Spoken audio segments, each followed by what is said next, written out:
പിറ്റേ ദിവസം അന്വേഷണത്തിന്റെ ഭാഗമായി എഡ്ഡി ലോ കോളേജിലെത്തി ചിലരെ ക്വസ്റ്റ്യൻ ചെയ്യുവാണ്. അന്നേരമാണ് ഡെൽമ ഫ്രണ്ട്സിന്റെ കൂടെ ആ ഭാഗത്തോട്ട് പോകുന്നത് അവൻ ശ്രദ്ധിക്കുന്നത്. ഹേ ഗേൾസ്, അവിടെ ഒന്ന് നിന്ന്, എഡിൻ ഉറക്കെ പറഞ്ഞപ്പോഴാണ് എല്ലാവരും തിരിഞ്ഞു നോക്കിയത്. എന്നാൽ താനിപ്പോൾ പോയിക്കോ എന്നും പറഞ്ഞു ചോദ്യം ചെയ്യുവായിരുന്ന പയ്യനെ പറഞ്ഞയച്ചു. അവൻ ഡെൽമയുടെയും ഫ്രണ്ട്സിന്റെ അടുത്തേക്ക് പോയി. അവന്റെ വരവ് കണ്ടതും ഡെൽമയുടെ ഹൃദയം പടപടാന്ന് മിടിക്കാൻ തുടങ്ങി. ഇനിയിപ്പോൾ ഇന്നലെ പറഞ്ഞ പോലെ കിസ്സടിക്കാൻ വരുന്നതാണോ? ആവില്ല. ഡെൽമ കൂട്ടുകാരികളൊക്കെ ഒന്ന് നോക്കി. അന്നേരം എല്ലാവരും കൂടി വായും പൊളിച്ച് അവനെ നോക്കി വെള്ളം ഇറക്കുവാണ്. കൊച്ചിന് അന്നേരം ലൈറ്റായി കുശുമ്പോൾ കൊത്തിയോ എന്നൊരു സംശയം എനിക്കില്ലാതില്ല. നോക്കിക്കേ, സാറിന് യൂണിഫോമിൽ കാണാൻ എന്തൊരു ലുക്കാണല്ലേ, നിരഞ്ജന പറഞ്ഞു. ശരിയാ, ആ ബോഡി കണ്ട ഹോട്ട് മാൻ, ഷഹാനയാണ് പറഞ്ഞത്. ആ മുഖത്തെ നുണക്കുഴി കണ്ട എന്ത് ഭംഗിയല്ലേ. ഇത്തവണ പറഞ്ഞത് അച്ചുവാണ്. ഹിന്ദി സീരിയൽ നടൻ മോഹിത് സോങ്കറാണ് കേട്ടോ എൻ്റെ മനസ്സിലെ ഹീറോ. ശ്രാവണി സീരിയൽ ഫെയിമാണ് ആള്. അപ്പോഴേക്കും എഡ്ഡിനടുത്തെത്തിയിരുന്നു. എല്ലാവരെയും നോക്കി അവനൊന്ന് പുഞ്ചിരിച്ചു. അന്നേരാണ് ഡെൽമാവിൻ്റെ മുഖത്തെ നുണക്കുഴി ശ്രദ്ധിക്കുന്നത്. ശരിയാണ്, നല്ല ഭംഗിയാണ്. ചിരിക്കുമ്പോൾ അതെടുത്ത് കാണിക്കുന്നുണ്ട്. എഡ്വിൻ ഡെൽമയെ മൈൻഡ് ചെയ്യാതെ അവരോടൊക്കെ ഓരോന്ന് ചോദിക്കുന്നുണ്ട്. ആതിരയെക്കുറിച്ചാണ് ഓരോന്ന് ചോദിക്കുന്നതെങ്കിലും ആളിൻ്റെ ഉദ്ദേശം തന്നെ അവോയ്ഡ് ചെയ്യുക എന്നതാണെന്ന് അവൾക്ക് മനസ്സിലായി. ആലുവ മണപ്പുറത്ത് കണ്ട പരിചയം പോലും അന്നേരം അവൻ കാണിച്ചില്ല. പെൺപിള്ളേരുടെ മുന്നിൽ ഷൈൻ ചെയ്യുക ദുഷ്ടൻ, ഡെൽമ മനസ്സിൽ പറഞ്ഞു. ഏറെ നേരം ഈ അവഗണന തുടർന്നതും ഡെൽമക്ക് ശരിക്കും ദേഷ്യം വന്നു. താൻ എന്തിനാ ചുമ്മാ പോസ്റ്റായി ഇവിടെ നിൽക്കുന്നത്, തൻ്റെ ആവശ്യം ഇവിടെ ഇല്ലല്ലോ എന്ന് കരുതി ഡെൽമ അവനെ മൈൻഡ് ചെയ്യാതെ അവിടെ നിന്ന് പോവാൻ ഒരുങ്ങി. അവിടെ നിന്ന് തന്നോട് ഞാൻ പോവാൻ പറഞ്ഞോ? എഡ്ഡിയുടെ സ്വരം കടുത്തിരുന്നു. പിന്നിൽ നിന്നുള്ള വിളി കേട്ടാണ് ഡെൽമ തിരിഞ്ഞു നോക്കിയത്. അവളൊന്നും മിണ്ടിയില്ല. ചോദിച്ചത് കേട്ടില്ലേ, തന്നോട് പോവാൻ പറഞ്ഞോന്ന്? ഇല്ല. അവൾ നുരഞ്ഞു പൊന്തിയ ദേഷ്യം കടിച്ചമർത്തി പറഞ്ഞു. പിന്നെ ഞാൻ ചോദ്യം ചെയ്യുന്നതിനിടയിൽ പോകുന്നെന്തിനാ? അതിന് ഇയാൾ എന്നോടൊന്നും ചോദിച്ചില്ലല്ലോ. ഇയാളോ? ഏത് വകയിൽ? Call me sir, okay? Sorry sir. പറ, എന്താ തൻ്റെ പേര്? ഇത്തവണ ഡെൽമക്ക് ശരിക്കും ദേഷ്യം വന്നു, പക്ഷെ പുറത്ത് കാട്ടിയില്ല. ഡെൽമ. എന്ത് മിൽമയാ? അല്ല ഡെൽമ. താൻ എന്തിനാ പറയാതെ പോയത്? അത് ഞാൻ ഇവിടെ. തനിക്കെന്താ വിക്കുണ്ടോ? ഇല്ല, ഡെൽമ കടുപ്പിച്ച് പറഞ്ഞു. ഞാനൊരു ജാടക്കാരിയാണല്ലേ, അതെനിക്ക് മനസ്സിലായി. അത് കയ്യിൽ വെച്ചാൽ മതി, ഇവിടെ ചിലവാകില്ല, കേട്ടല്ലോ. പോലീസുകാരോട് സംസാരിക്കുമ്പോഴേ ഇത്തിരി മര്യാദാവാം. എഡ്ഡി അവളെ നന്നായി ചോദ്യമാണ്. മനസ്സിലായി. സാറിന് എന്താണ് ചോദിക്കാനുള്ളതെന്ന് വെച്ചാലേ ചോദിക്കാം. അവളുടെ വാക്കുകളിൽ അവരോടുള്ള നീരസം നിറഞ്ഞു നിന്നു. തൽക്കാലം നിന്നോടൊന്നും ചോദിക്കാനില്ല, ഇപ്പോൾ പോയിക്കോ എന്നവൻ പറഞ്ഞതും ഡെൽമ അവനെ ഒന്ന് തറപ്പിച്ച് നോക്കി. കുറച്ച് നടന്നതും ഡെൽമ കൂട്ടുകാരോട് പറഞ്ഞു, നിങ്ങൾ നടന്നു, ഞാനിപ്പോൾ വരാം എന്നും പറഞ്ഞ് തിരിഞ്ഞു നടന്നു. തനിക്കരികിലേക്ക് തിരിഞ്ഞു നടന്നു വരുന്ന ഡെൽമയെ കണ്ടതും എഡ്ഡിക്ക് ചിരി വന്നു. അവളവൻ്റെ അരികിൽ വന്ന് ദഹിപ്പിച്ച് നോക്കി. ചെറുതായി ഇഷ്ടപ്പെട്ട് തുടങ്ങിയതായിരുന്നു, ഇനിയില്ല. എൻ്റെ ഫ്രണ്ട്സിന് മുന്നിൽ ഷൈൻ ചെയ്യാൻ നോക്കിയതാണെന്ന് എനിക്ക് മനസ്സിലായി. I hate you. പപ്പ എന്ന് വിളിക്കാൻ നേരം ഞാൻ പറഞ്ഞോളാം എനിക്കിഷ്ടമായില്ലെന്ന് എന്നും പറഞ്ഞ് അവൾ പോവാൻ ഒരുങ്ങിയതും അവൻ കയ്യിൽ കയറി പിടിച്ചു. എൻ്റെ ചിക്കുവാവെ, പെണങ്ങല്ലേ, ഞാനൊരു ടെസ്റ്റ് ചെയ്തല്ലേ, എന്നെ പേടിയുണ്ടോന്ന്? അപ്പ പേടിയുണ്ട്. പേടി വേണം കേട്ടോ. എൻ്റെ പട്ടി പേടിക്കുന്നില്ലേ, എന്നെ കൈ നീട്ടെ. വിടാൻ. എല്ലാവരും ശ്രദ്ധിക്കുന്നു. ശ്രദ്ധിക്കട്ടെ. ഞാൻ ഉമ്മ തരട്ടെ, ഇന്നലെ പറഞ്ഞത് ഓർമ്മയില്ലേ? ഡോ, താനെന്തായി കാണിക്കുന്നത്? ശരിക്കും തന്നെ ഇങ്ങോട്ട് കെട്ടിയെടുത്തതേ റൊമാൻസ് കളിക്കാനാ? നോക്കിക്കോ, സോഫി മാഡത്തിനോട് ഞാനിത് പറഞ്ഞു കൊടുക്കുന്നുണ്ട്. എന്ത്? അയ്യേ, നിനക്ക് നാണമുണ്ടോ ഞാൻ ഉമ്മ തന്ന കാര്യം പറയാൻ? ദേ കൈ വിടാൻ. വിടാം, പക്ഷേ എന്നെ ഇനി മുതൽ ഇച്ചായാന്ന് വിളിക്കണം. നമ്മുടെ ഈ ഭാഗത്ത് ആ വലിയ പതിവില്ല. പക്ഷേ എനിക്ക് നിന്റെ വായിൽ നിന്ന് അത് കേൾക്കാനേ വല്ലാത്തൊരു പൂതി, അതാ. ഇച്ചായിൽ പോലും തന്നെ ഞാൻ സാറെന്നേ വിളിക്കും. പിന്നെ അശ്വിനെ വേണേൽ കാണിച്ചു തന്നേക്കാം. താൻ സംസാരിക്കുകയോ ചോദ്യം ചെയ്യുകയോ എന്താന്ന് വെച്ചാൽ ചെയ്തോ. എന്നെ ഇനി പ്രതീക്ഷിക്കണ്ട. ദോ അവിടെ മരത്തിനിടയിലെ സിമന്റ് ബെഞ്ചിലിരിക്കുന്ന ചുള്ളനില്ലേ, അവനാണ് അശ്വിൻ. ഡെൽമ ചൂണ്ടിയ ഭാഗത്തേക്ക് എട്ടിയെന്ന് നോക്കി. അവൻ്റെ കൂടെ ഇരിക്കുന്നത് അതാരാ? അവൻ്റെ ഫ്രണ്ടാണ് കൃതിക. ഇനി സാറെന്നാ കൈവിട്ടേ. ഇല്ല, ഒരു ഉമ്മ തന്നാ വിടാം, അല്ലാതെ വിടുവിക്കാൻ പറ്റുമെന്ന് ഞാനൊന്ന് നോക്കട്ടെ എന്നും പറഞ്ഞു ഡെൽമ അവൻ്റെ കൈക്ക് നല്ലൊരു കടിയങ്ങ് കൊടുത്തു. ഡി പട്ടി, നിന്നെ ഞാൻ എടുത്തോളാം, താൻ പോടാ, എന്നോട് കളിച്ചാലേ ഇങ്ങനെ ഇരിക്കും എന്നും പറഞ്ഞവൾ അവിടെ നിന്ന് പോയി. ദൂരെ നിന്ന് എഡ്ഡി അശ്വിനെയും കൃതിയും നോക്കുവാണ്. തങ്ങൾക്കരികിലേക്ക് നടന്നു വരുന്ന പോലീസിനെ കണ്ടതും ഇരുവരും ഒന്ന് എഴുന്നേറ്റു. എഡ്ഡി രണ്ടുപേരെയും പരിചയപ്പെട്ടു. എന്നിട്ട് കൃതിയോട് പൊയ്ക്കോളാൻ പറഞ്ഞു. അവൾ പോയതും എഡ്ഡി സിമന്റ് ബെഞ്ചിലിരുന്നു. ശേഷം അശ്വിനോട് ഇരിക്കാൻ പറഞ്ഞു. അവൻ്റെ മുഖത്ത് ഒളിഞ്ഞു കിടക്കുന്ന വേദന എഡ്ഡിക്ക് ഒറ്റ നോട്ടത്തിൽ തന്നെ മനസ്സിലായി. ഏറെ നേരത്തെ മൗനത്തെ ഭേദിച്ചുകൊണ്ട് എഡ്ഡി സംസാരിക്കാൻ തുടങ്ങി. അശ്വിന് ആതിരെ ഇവിടെ വന്നതിന് ശേഷമാണോ പരിചയം? അതെ സർ. ആതിര നല്ല കുട്ടിയായിരുന്നല്ലേ? അതെ സർ, ഒരു പാവം കുട്ടി അവൾ. എല്ലാവരും സ്നേഹിക്കാൻ മാത്രം അറിയാവുന്ന ഒരു പാവം കുട്ടി. അശ്വിന് മാത്രമായിരുന്നോ ഇഷ്ടം, അതോ തിരിച്ചു മാധുരയ്ക്ക് അശ്വിൻ ഇഷ്ടമായിരുന്നോ? ഇത് കേട്ടതും അശ്വിൻ എഡ്ഡിയെ ഒന്ന് നോക്കി. ഹേ അശ്വിൻ, പേടിക്കണ്ട, താൻ തെറ്റൊന്നും ചെയ്തിട്ടില്ല എന്ന് എനിക്കറിയാം. തനിക്ക് ആ കുട്ടിയോട് പ്രേമമായിരുന്നു എന്ന് ചെറിയൊരു സൂചന കിട്ടി. അപ്പം കരുതി ആ കുട്ടിക്ക് തന്നോട് തിരിച്ചും പ്രേമം ഉണ്ടായിരുന്നോ, തനിക്ക് അവളെക്കുറിച്ച് വേറെ എന്തെങ്കിലും അറിയായിരുന്നോ എന്നൊക്കെ ചോദിക്കാമെന്ന് കരുതി, അത്രയേ ഉള്ളൂ. അല്ലാതെ ഇതിന് പിന്നിൽ വേറെ ഒരു ഉദ്ദേശവുമില്ല. ശരിയാ സർ, എനിക്ക് അവളെ ഒരുപാട് ഇഷ്ടമായിരുന്നു. ഞാനത് അവളോട് പറഞ്ഞതുമാണ്. പക്ഷെ അവളത് സ്നേഹത്തോടെ നിരസിച്ചു. അവളുടെ ലോകം അത് അവളുടെ അനിയനും അനിയത്തിയുമാണ്. നല്ല പോലെ പഠിച്ച് നല്ല ജോലി നേടി അനിയത്തിയെയും അനിയനെയും നല്ല നിലയിലെത്തിക്കണം. അനിയത്തിക്ക് ഡോക്ടർ ആവണമെന്ന്, അനിയന് IPS ഓഫീസറും. അത് കാണാനാണ് അവൾ കാത്തിരിക്കുന്നതെന്നും അതുവരെ ലവ് മാരേജ് അതൊന്നും എൻ്റെ ലൈഫിൽ ഉണ്ടാവില്ല എന്നവൾ തീർത്തും പറഞ്ഞു. അന്നേരം ഞാൻ പറഞ്ഞിരുന്നു അതുവരെ ഞാൻ കാത്തിരുന്നോളാന്ന്. സ്വപ്നങ്ങളും ആഗ്രഹങ്ങളും എല്ലാം പാതി വഴിയിൽ ഉപേക്ഷിച്ചു അവൾ പോയി. പോയതല്ലല്ലോ, കൊന്നു കളഞ്ഞതല്ലേ. ദൈവം എന്തിനാ പാവത്തിനോട് ഇത്രയും ക്രൂരത കാട്ടി? ഏതു നേരവും അവളുടെ നാവിൽ നിന്നുതിരുന്ന വാക്കായിരുന്നു എൻ്റെ കണ്ണൻ എൻ്റെ കൂടെ ഉണ്ടാവുമെന്ന്. എന്നിട്ടിപ്പോൾ എന്തായി? പിച്ച് ചീന്തിയില്ലേ? അശ്വിൻ്റെ കണ്ണ് നിറഞ്ഞു തൂവി. എഡ്ഡി അവൻ്റെ തോളിൽ തട്ടി സമാധാനിപ്പിച്ചു. എനിക്ക് ഇത്രേ അറിയുള്ളൂ സർ, കൂടുതലൊന്നും അറിയില്ല. എഡ്ഡി ഒന്ന് അമർത്തി മൂളി. സർ ഒരു കാര്യം ചെയ്യോ? അവളുടെ അനിയൻ്റെയും അനിയത്തിയുടെയും വിദ്യാഭ്യാസം ഏറ്റെടുക്കാൻ ഏതെങ്കിലും സംഘടനകൾ തയ്യാറാവുമെങ്കിൽ അതൊന്ന് ചെയ്തു കൊടുക്കാമോ? ഞാനും എന്നാൽ പറ്റുന്ന പോലെ ചെയ്യാം. എനിക്കിതിൽ ഇടപെടുന്നതിൽ പരിമിതികളുണ്ട്. അത് കണ്ടിട്ടെങ്കിലും ആ പാവത്തിൻ്റെ ആത്മാവ് സന്തോഷിക്കട്ടെ. ഞാൻ വേണ്ടത് ചെയ്തോളാം. ആദരയ്ക്ക് ഞാൻ നീതി നേടിക്കൊടുക്കും, ഇതെൻ്റെ വാക്കാണ്. അശ്വിൻ സമാധാനമായി പോയിക്കോളൂ എന്ന് എഡ്ഡി പറഞ്ഞതും അശ്വിൻ കണ്ണുനീർ അമർത്തി തുടച്ച് നടന്നകന്നു. തൻ്റെ റൂമിലെ ബാൽക്കണിയോട് ചേർന്നിട്ടുള്ള ടെറസിൽ നിന്ന് ചാറ്റൽ മഴ ആസ്വദിക്കുമായിരുന്നു ഡെൽമ. ചെറുതായി ഒന്ന് കണ്ണടച്ച് തുടങ്ങിയതായിരുന്നു. അപ്പോഴാണ് ജനാലയിൽ കൂടി നല്ല തണുത്ത കാറ്റ് വന്ന് അവളെ തഴുകി ഉണർത്തിയത്. പിന്നെ രണ്ടും കൽപ്പിച്ച് മഴ നനയാന്ന് കരുതി. ഇത്തിരി മഴ നനഞ്ഞാലേ ഉള്ളിലുള്ള സങ്കടമൊക്കെ മഴയിൽ അലിഞ്ഞു ചേരും. എന്നാലും ഓൻ്റെ ഒടുക്കത്തൊരു ജാട.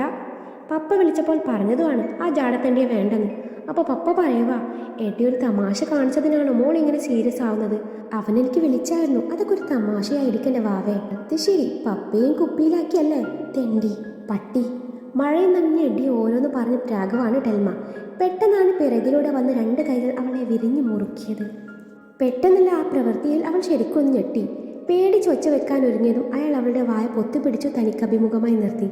നിലാവെളിച്ചത്തിൽ ഡെൽമയ്ക്ക് ആളുടെ മുഖം വ്യക്തമായി. അവൾ അവൻ്റെ മുഖത്തേക്ക് തന്നെ നോക്കി നിന്നു. ആ നിമിഷം ഇരുവരുടെയും കണ്ണുകൾ തമ്മിൽ കോർത്തു. അവൻ്റെ ചാരക്കണ്ണുകൾ മങ്ങിയ വെളിച്ചത്തിൽ തിളങ്ങുന്നുണ്ടായിരുന്നു. അതിലവൾ അറിയാതെ അടിമപ്പെട്ടു പോയി. അവളുടെ വായിൽ നിന്നുള്ള പിടിവിട്ടതും ഡെൽമയുടെ സ്വബോധം തിരിച്ചു കിട്ടി. ഇയാളെന്താ മനുഷ്യനെ പേടിപ്പിച്ച് കൊല്ലാനിറങ്ങിയതാ? ഹേ, ഞാനെൻ്റെ വാവെ അങ്ങനെ ചെയ്യോ? നല്ല മഴ പെയ്യുന്നത് കണ്ടപ്പോഴേ എനിക്കെൻ്റെ പെണ്ണിന് ഓർമ്മ വന്നു. താനല്ലേ പറഞ്ഞത് മഴയുള്ള രാത്രികളിൽ തന്നോടൊപ്പം മഴയിൽ അലിഞ്ഞു ചേരണമെന്ന്? നമുക്ക് അലിഞ്ഞു ചേർന്നാലോ? എന്തോന്ന്? നമുക്കിത്തിരി മഴ നനയാന്ന് പറഞ്ഞതാ. എൻ്റെ ഇഷ്ടങ്ങൾ അങ്ങനെ കഷ്ടപ്പെട്ട് ഇഷ്ടപ്പെടേണ്ട ആവശ്യമൊന്നുമില്ല. ഇഷ്ടപ്പെട്ടല്ലേ പറ്റും, എന്നാലല്ലേ എൻ്റെ കൊച്ചിന് ഇച്ഛാൻ ഇഷ്ടമാകത്തുള്ളൂ. അങ്ങനെ എന്നെ ബോധിപ്പിക്കാൻ വേണ്ടിയേ എൻ്റെ ഇഷ്ടങ്ങളെ ഇഷ്ടപ്പെടേണ്ട. മാറിക്കേ, ഞാൻ പോകുക. ഇയാൾ പോവാൻ നോക്കി എന്ന് പറഞ്ഞവൻ നടക്കാൻ ഒരുങ്ങിയതും എഡ്ഡി അവളുടെ കയ്യിൽ പിടിച്ച് വലിച്ചു അവൻ്റെ നെഞ്ചിലേക്കിട്ടു. എന്തായി കാണിക്കുന്നത്? വിടാൻ. ഇച്ചായ വിട് എന്ന് സ്നേഹത്തോടെ പറ, അല്ലാതെ വിടുവിക്കാൻ പറ്റുമെന്ന് ഞാനൊന്ന് നോക്കട്ടെ എന്നും പറഞ്ഞു ഡെൽമ അവൻ്റെ നെഞ്ച് നോക്കി കടിക്കാൻ ഒരുങ്ങിയതും അവളുടെ പ്രവൃത്തി മനസ്സിലായ എഡ്ഡി അവളെ പൊക്കിയെടുത്ത് തിരിച്ചു നിർത്തി. ഒന്നുകൂടെ അവനോട് ചേർത്ത് പിടിച്ചു. മഴയുടെ ശക്തി ഒന്നുകൂടെ കൂടി. ഒരു കൈയാലെ അവളുടെ മുടി വകഞ്ഞു മാറ്റി അവളുടെ പിൻകഴുത്തിലും കാതിലുള്ള വെള്ളത്തുള്ളികളെ ചുണ്ടുകളാൽ ഒപ്പിയെടുത്തതും ഡെൽമയുടെ ശരീരം വെട്ടി വിറക്കാൻ തുടങ്ങി. അവളുടെ കാതോരം പതുക്കെ പറഞ്ഞു, വാവേ സോറി, ഞാനൊരു തമാശക്ക്. ഇയാൾ ഭയങ്കര ബോൾഡാണെന്നാണല്ലോ ഞാൻ കരുതിയത്. സോറി, പിണങ്ങല്ലേ? എനിക്ക് ആരോടും പിണക്കില്ല. ഇയാൾ വിട്ടേ. എന്തായി കാണിക്കുന്നത്? ഇതൊന്നും എനിക്കിഷ്ടാവുന്നില്ല കേട്ടോ. ഏതൊന്നും ഇങ്ങനെ അടുത്തിടപഴകുന്നതൊന്നും. അതിനെന്താ, നമ്മൾ കല്യാണം കഴിക്കാൻ പോകുന്നവരല്ലേ. നീ എൻ്റേതാണെന്ന് ഞാൻ എപ്പോഴും ഉറപ്പിച്ചതാ. അത് പറയുന്നതിനോടൊപ്പം അവൻ്റെ കൈ അവളുടെ ടീഷർട്ടിനുള്ളിലേക്ക് എത്തിയിരുന്നു. ഇതോടെ ഡെൽമയുടെ കണ്ണ് മിഴിഞ്ഞു വന്നു.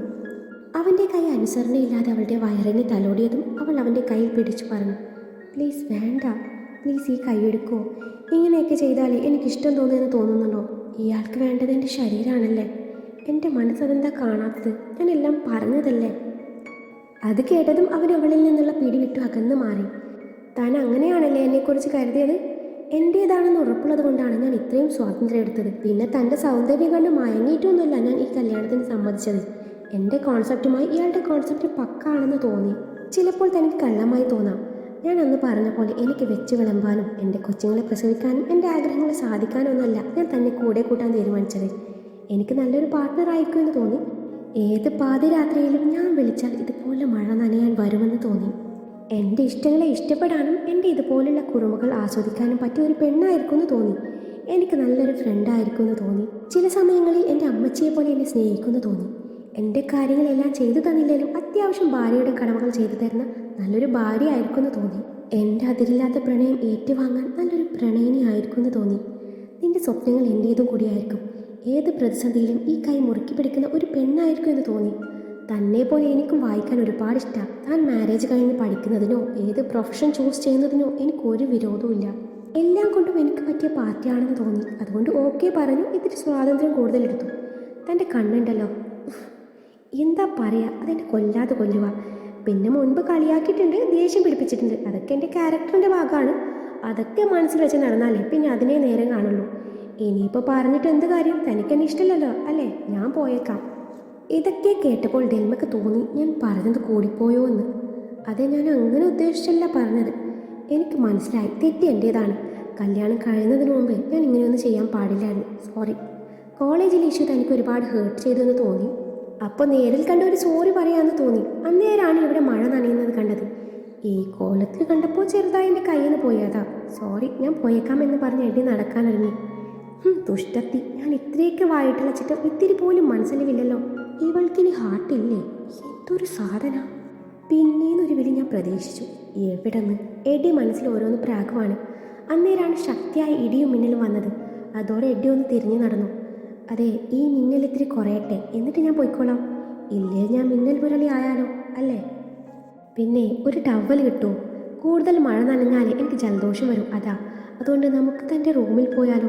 പേടിക്കേണ്ട, ഞാൻ ഡീസൻ്റ് ആയിക്കോളാം. അല്ലെങ്കിലും തനിക്കെന്നെ ഇഷ്ടമല്ലല്ലോ. പിന്നെ ഞാൻ എന്ത് അർത്ഥത്തിലാണ് തന്നെ തൊടുന്നത്? തൊടില്ല, ഉറപ്പ്. പ്ലീസ്. നാളെ എനിക്ക് ഡ്യൂട്ടി ഉള്ളതാ. തുമ്മൽ ഭയങ്കര പ്രശ്നമാണേ. അതൊക്കെ കേട്ടതും ഡെൽമക്ക് ചിരി വന്നു പോയി. പക്ഷെ അവളെ കൺട്രോൾ ചെയ്തു നിന്നു. പറഞ്ഞത് പകുതി സത്യമാണേലും അവസാനം പറഞ്ഞത് മൊത്തം ആളുടെ നമ്പറാണെന്ന് അവൾക്ക് മനസ്സിലായി. ഒന്ന് അമർത്തി മൂലി അവൾ ചിരി അടക്കി പിടിച്ച് മുറിയിലേക്ക് നടന്നു. ബാൽക്കണിയിൽ എത്തിയതും അവൾ പറഞ്ഞു, അവിടെ നിന്നാൽ മതി, ഞാനൊരു ടവൽ എടുത്തിട്ട് വരാം. ഇല്ലേലേ മുറി മൊത്തം നനയും എന്നും പറഞ്ഞവൾ മുറിയിലോട്ട് പോയി. എന്തൊരു സ്വഭാവമാണ് ഈ പെണ്ണിൻ്റെ. അവൾ നനഞ്ഞിട്ടുണ്ടല്ലോ, അപ്പം മുറി നനയില്ലേ എന്ന് മനസ്സിൽ പറഞ്ഞവൻ അവിടെ നിന്നു. കുറച്ചു നേരത്തിന് ശേഷം ഒരു ടവലും അവന് നേരെ എറിഞ്ഞു കൊടുത്ത് അവൾ മുറിയിലേക്ക് തിരിച്ചുപോയി.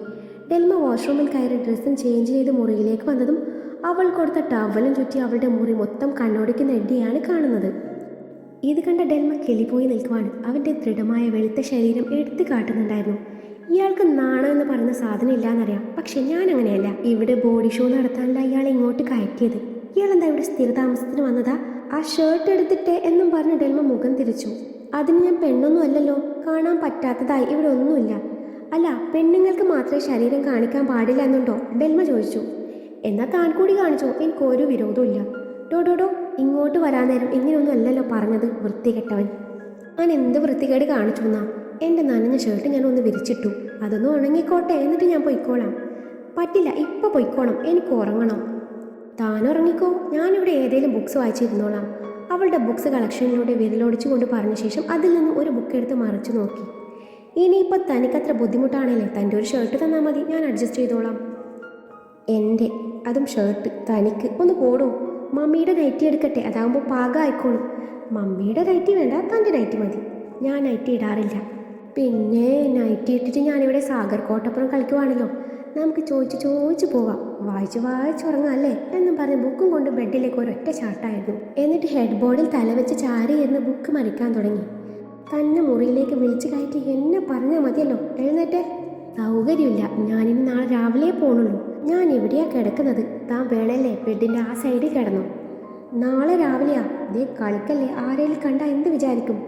അന്നേരം ഞാൻ അവരോട് പറഞ്ഞോളാം, നമ്മൾ തമ്മിൽ അങ്ങനെ ഒന്നും നടന്നില്ലെന്നും എനിക്ക് ഭയങ്കര കൺട്രോളാണെന്നും. പ്ലീസ് ഒന്ന് പോവോ? എന്തിനാ ഇങ്ങനെയൊക്കെ ചെയ്യുന്നത്? എടോ താൻ കിടന്നോ, ഞാൻ തന്നെ പിടിച്ചു നിന്നാനൊന്നും പോണില്ല. ഇടിമിന്നലൊന്ന് കുറഞ്ഞോട്ടെ, ഞാൻ പൊയ്ക്കോളാം. ഉറപ്പാണല്ലോ? ഞാൻ കിടക്കാനൊന്നും പോണില്ല, ഞാനിവിടെ ഇരുന്നോളാം. എനിക്കത്ര വിശ്വാസം പോരാ, അതുകൊണ്ട് താൻ പോയിട്ടേ ഞാൻ ഉറങ്ങുന്നുള്ളൂ. അങ്ങനെ വല്ലതും എൻ്റെ മനസ്സിലുണ്ടായിരുന്നല്ലേ, എപ്പോഴേ എന്തേലും നടന്നേനെ. ഞാൻ അത്തരക്കാരൻ നഹീഹേ. പിന്നെ ഉറങ്ങുന്നതും ഉറങ്ങാതെ ഇരിക്കുന്നതും തൻ്റെ ഇഷ്ടം എന്ന് പറഞ്ഞവൻ ബുക്ക് വായിക്കാൻ തുടങ്ങി.